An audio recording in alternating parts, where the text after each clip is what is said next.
On a lancé auprès de nos syndiqués ces enquêtes sur les 4 séries industrielles, d'éco-gestion, sciences sanitaires et sociales et de laboratoire, pour demander aux collègues leurs conditions de travail, ce qu'ils pensent des évolutions engendrées par la réforme des séries technologiques. La réforme a abouti de fait à une dégradation des conditions de travail des personnels et d'études pour les élèves, avec à la clé des suppressions de divisions, des classes plus chargées. Auparavant, il y avait 2 spécialités en première qui avaient chacune 25% d'heures en plus. Aujourd'hui, on n'a plus qu'une spécialité avec donc 25% de moins. Les collègues demandent massivement que si on retrouve au moins un minima les horaires qu'on avait avant, qu'ils soient affectés au dédoublement.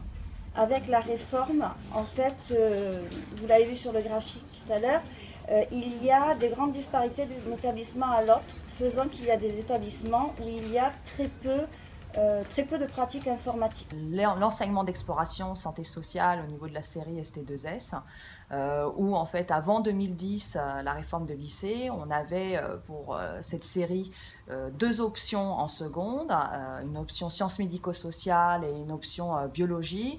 C'était 6 heures d'enseignement, on préparait à la culture médico-sociale, donc du coup ça permettait de rendre pratique et concret effectivement les connaissances qu'on allait développer par la suite au niveau du cycle terminal. Et avec la réforme, eh bien, ces 6 heures sont passées à 1h30 et on a fusionné 2 enseignements. Donc en termes de dénaturation, là on a un exemple quand même qui est très concret, et en termes de réduction d'horaire également. On a quand même passé sous silence et a totalement disparu ce qui est quand même l'essentiel de l'activité, c'est-à-dire la fabrication, la mise en œuvre, la réalisation.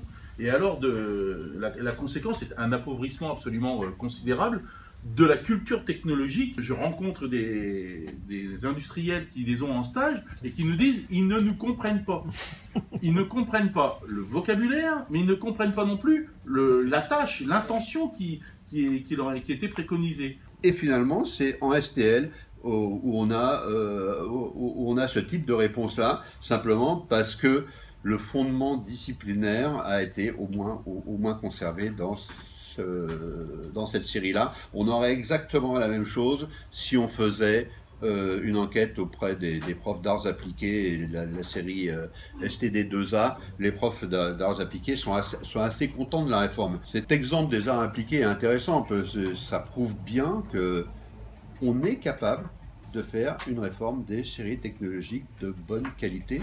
Si on s'en donne un peu les moyens, il faut remettre du savoir-faire, il faut remettre de la cohérence dans les programmes, il faut remettre des heures dédoublées. Et pour former un technicien, ça prend longtemps. Il faut que les 2 années de première et terminale soient de vraies années de formation dans le champ professionnel. Alors, les témoignages des collègues aujourd'hui ont montré à la fois leur volonté de faire réussir leurs élèves, leur dépit de voir qu'on ne leur donne plus les conditions nécessaires pour le faire, en termes de dédoublement, en termes de possibilités de groupe, mais aussi en termes de pratique professionnelle.